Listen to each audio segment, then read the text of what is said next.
Make your guests feel special with their name written in calligraphy using liquid gold leaf paint. I can't wait to show you how to create them in this video. Hi! If you're new to the Join Hands channel, thanks for stopping by. I love showing you how to create handmade items that bring joy from your hands to your heart.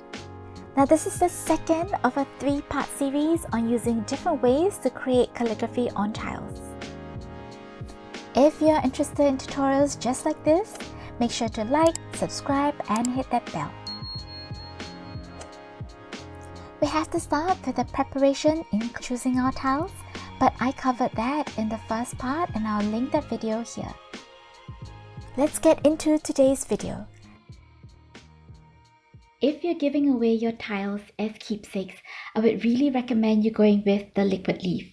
As you can see, the gold is brilliant, it's really shiny, and the pigments are so concentrated that you can really see the gold shine. It's also something that is waterproof. You can't erase it with rubbing alcohol, so it's something that is really quite permanent. You may want to have a fixative on it, but I don't think it's very necessary. So before you use this, shake the bottle and just make sure that the pigments are evenly distributed. Okay, so for this particular project, I am not going to be using a pointed nib because this paint doesn't really work that well. It's a little bit more temperamental for use with the pointed nibs, but you'll be fine working with a brush. So the brush that I've selected is size 0.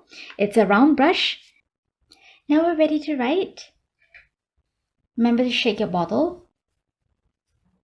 Make sure that the pigments are evenly distributed, and please be careful when you're opening the bottle cap, because sometimes when you're shaking the bottle, the paint appears at the top on the cap, and if you don't open it carefully, the paint might come out. Okay, I'm going to put that aside, and I'm going to dip my paintbrush. Just going to take the chance to mix it a little bit. Make sure they're not huge blobs.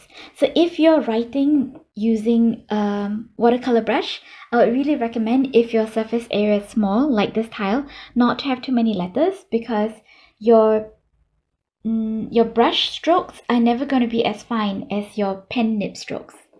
So I'm going to be writing joy.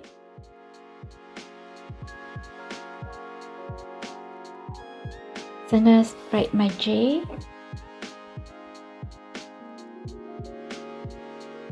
Heavier pressure on the downstrokes. Lighten it up as I am at the bottom.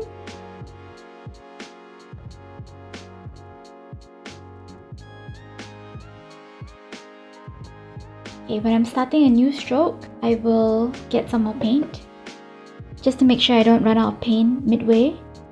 So I'm going to make a downstroke, so heavier pressure. Lighten it up as I'm turning.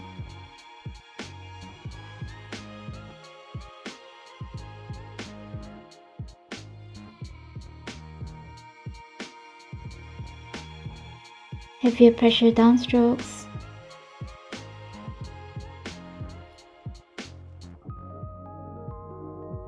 Downstrokes, heavier pressure.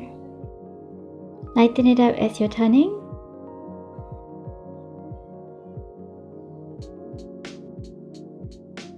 And I'm just gonna have a curve for the exit stroke. I'm gonna finish it up with the dot for my J, and we're done.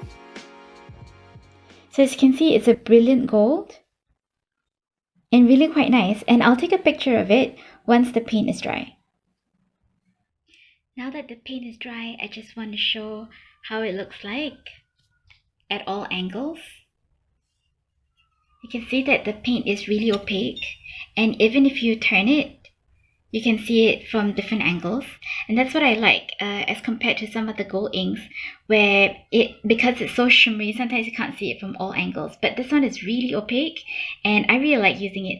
You can also see that it's a little bit raised, so it almost looks as if it's embossed. So enjoy using the liquid leaf.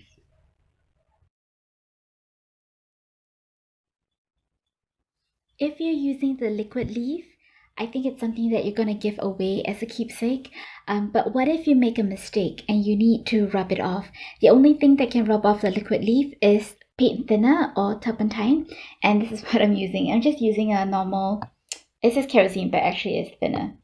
So take a piece of napkin, paper napkin, and just pour the paint thinner over.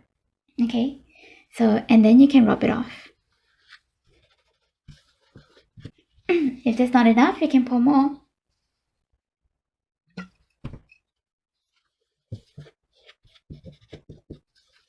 Okay, so as you can see for this tile, that most of the liquid leaf comes off, but I was sharing with you that if you're going to give this away, you wouldn't expect them to take it off, and that's when it's safe to use the liquid leaf. If you're going to reuse the tile, I wouldn't recommend using the liquid leaf, because sometimes, as you can tell, marble is also something that's quite porous.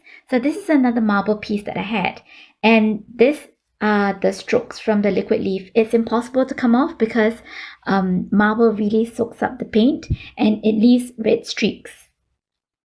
Yep, so only use the liquid leaf when you're going to give it away. In this video, we're working with tiles, but you might want to create place cards on other materials. For this month of September, I'm offering you a free class bundle.